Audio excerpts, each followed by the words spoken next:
Bon, Olivia, vous avez remarqué, tout le monde est très très intéressé par ces Ouais, deux magazines que vous allez nous présenter, qui sont rares. Hein. Oui. Voilà, ça c'est une chose à préciser. Ce Et sont très mes revues originaux. préférées. Je voulais faire une revue de revue, pas du tout voler le travail de mon camarade, mais revue de revue de mes deux revues préférées, donc Schnock et Charles, d'autant plus qu'elles mettent les femmes à l'honneur. Schnock, 19e numéro. Combien de couvertures avec des femmes? Jusqu'à présent, il y en avait seulement 3. Amanda Lear, Miu Miu et Brigitte Bardot. Là, Mireille d'Arc. Mireille d'Arc. Extase. Pourquoi? Parce que Mireille d'Arc, d'abord, elle a quand même une très jolie filmographie. Parfois, on l'oublie. Des films d'Audiard, évidemment, de Lautner. Vraiment du bon cinéma et qui, je trouve, passe la rampe du temps. Et en plus, elle, c'est vraiment une femme comme on n'en fait plus. C'est-à-dire qu'elle était somptueuse, elle ne le savait pas. Ou en tous les cas, elle n'en faisait pas toute une histoire. Et elle faisait des bons films. Elle était une bonne actrice, mais elle ne se prenait pas du tout au sérieux. On le voit dans une interview fleuve qu'elle donne à Schnock, qui est géniale. Un exemple. À un moment, les journalistes lui disent... Là, dans ce film de Lautner qui s'appelle Des pissenlits par la racine, vous retrouvez Louis de Funès avec qui vous avez joué dans Pouic Pouic. Elle dit non, je crois pas, non, il jouait pas dedans. Ou alors il avait vraiment un très petit rôle. Alors les journalistes lui disent mais non, il était votre amant. Et là, qu'est-ce qu'elle répond? Elle dit ah bon, j'ai couché avec Louis de Funès. Tout est comme ça. C'est vraiment, je trouve, savoureux. À la fois, elle donne beaucoup d'anecdotes. Elle raconte que les tirades d'Audiard, elle les disait comme elle aurait dit un poème, une poésie. Et ça marchait très bien.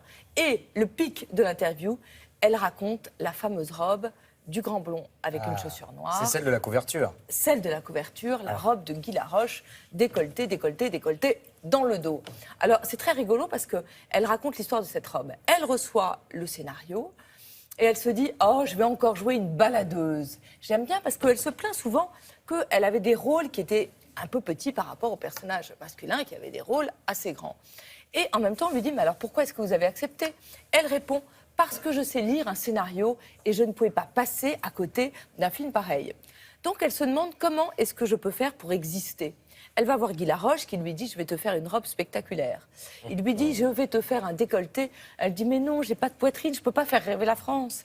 Alors, fais un décolleté de l'autre côté. Ah. Là, ils font les essayages de la robe et elle lui dit « Descends, descends, descends, descends » jusqu'à ce que la couturière qui est en train de mettre les épingles devienne rouge comme une pivoine. Elle dit « Là, c'est bon ».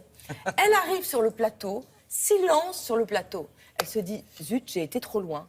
Sauf que pas du tout.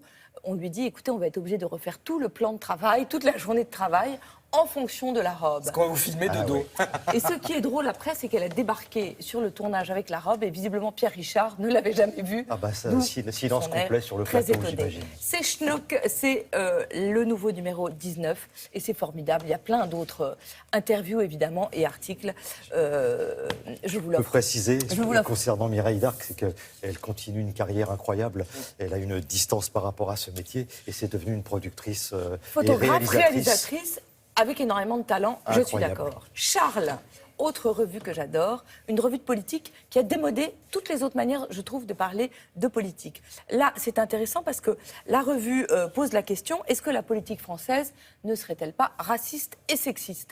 Il y a une interview passionnante d'Arnaud Vivian de Charlotte Rothman. Charlotte Rothman, elle est journaliste, elle était journaliste à Libé longtemps. Elle a fait un livre qui s'appelle « Retourne à la maison, les femmes politiques face au sexisme ordinaire ». Une grande enquête.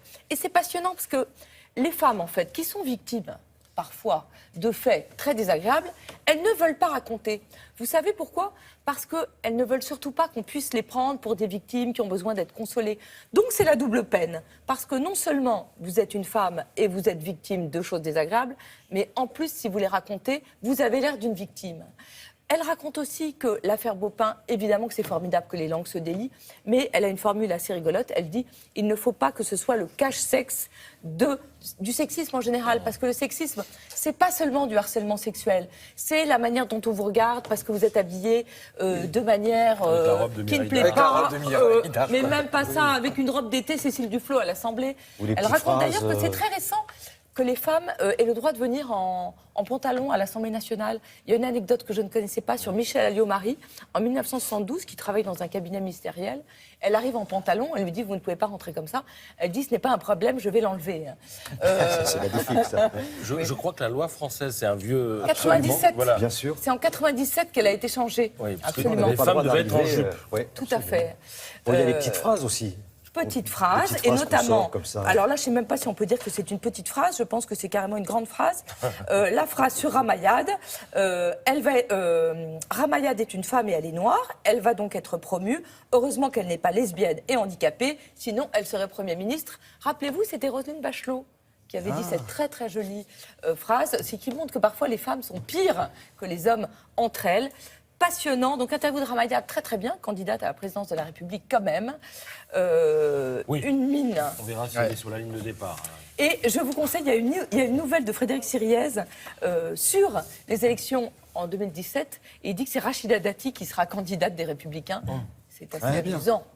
Charles, Et on trouve ça chez les libraires et en kiosque, hein, dans les les deux. libraires en kiosque, et vous se foncez garde. acheter Et bien, Charles. vous voyez que ça intéresse tout le monde. ouais, hein, ouais. Charles. Bon, allez, je vous le Et donne. Schnock, de 27 à 87 ans. Voilà, merci beaucoup. Alors, la culture, bah tiens, justement, à portée de main, ça se passe du côté de Singapour, c'est ça, Laura? Oui, et il s'agit de livres, ça va beaucoup plaire à Olivia. C'est des distributeurs de livres dans les rues de Singapour. Ça s'appelle Books Actually et vous achetez des livres dans des distributeurs comme vous pourriez acheter des friandises ou des sodas. Sauf que là, on achète de la culture. Il y a 150 auteurs qui sont référencés et en fonction des différents distributeurs, les livres changent dans toutes les rues de Singapour.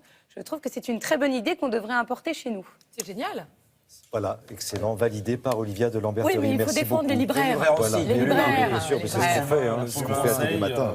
Oui. On défend les libraires et on va défendre la presse grâce à Patrice Romden, la revue de presse culturelle.